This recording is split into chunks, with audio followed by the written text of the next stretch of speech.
Hi guys, let's talk about Bitcoin.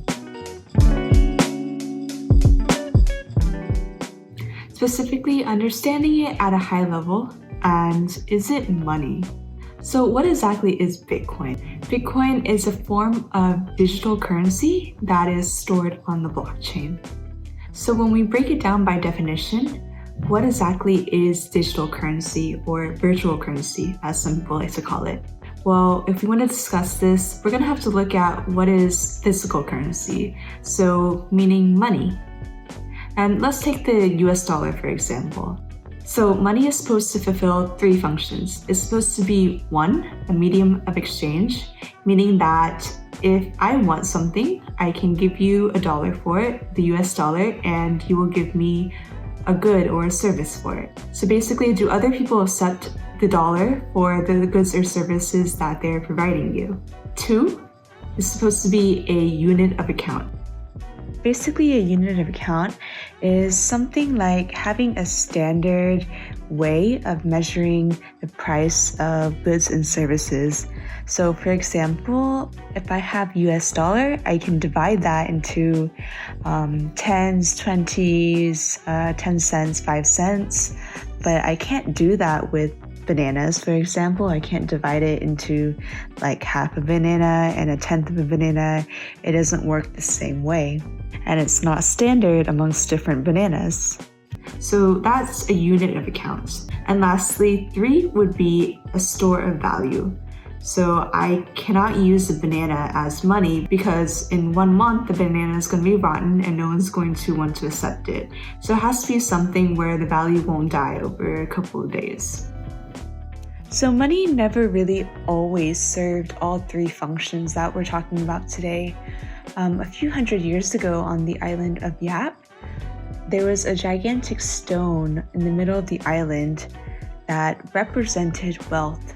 So basically, it was a gigantic stone. It was really heavy, so it was never actually passed from person to person, so it couldn't fulfill being a medium of exchange.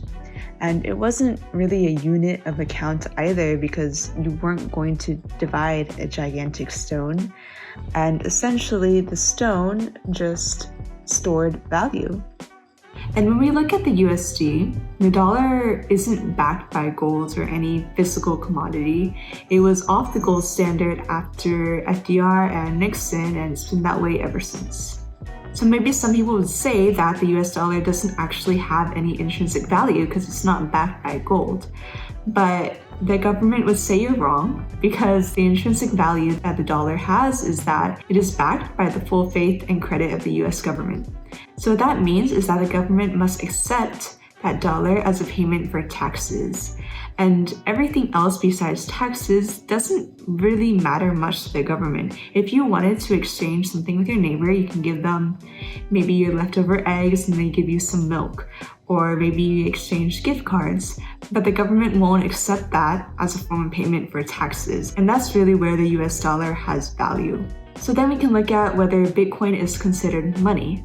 So like I said earlier, money has 3 main functions. It has to be a medium of exchange, a unit of account, and a store of value.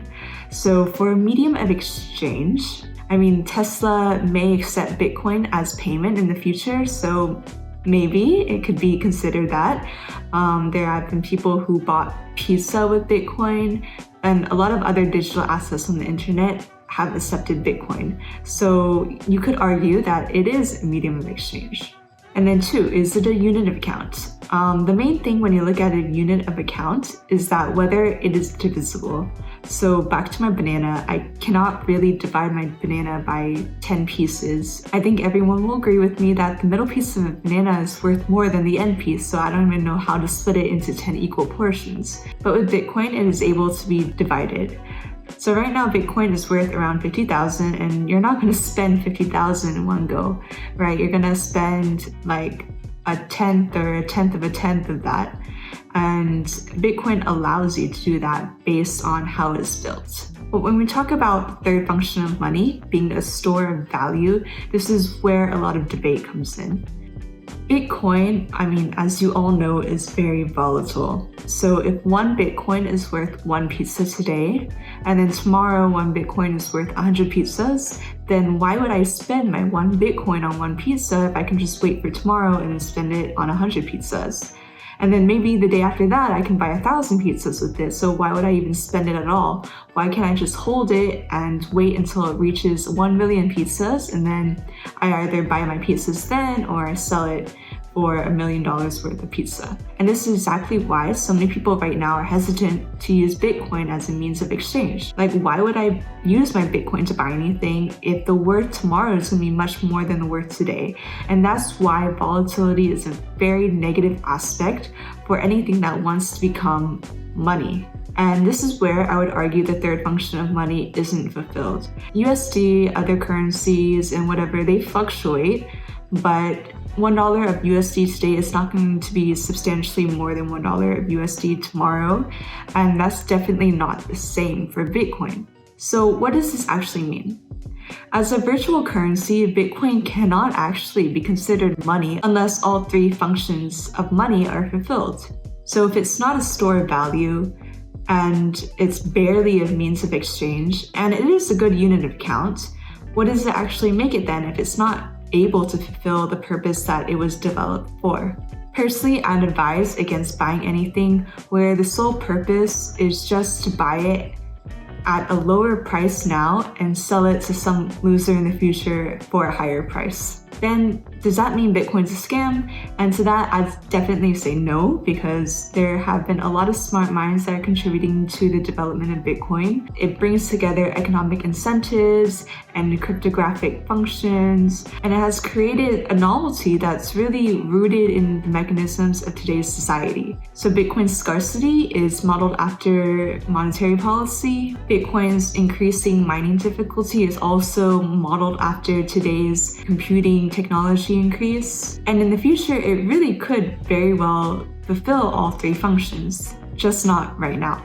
So I hope that answered some questions you may have had, or maybe it led to other questions where if you leave a comment down in the description, I'll try to answer them, and let me know what else you want me to deep dive on. Talk to you guys later. Bye-bye!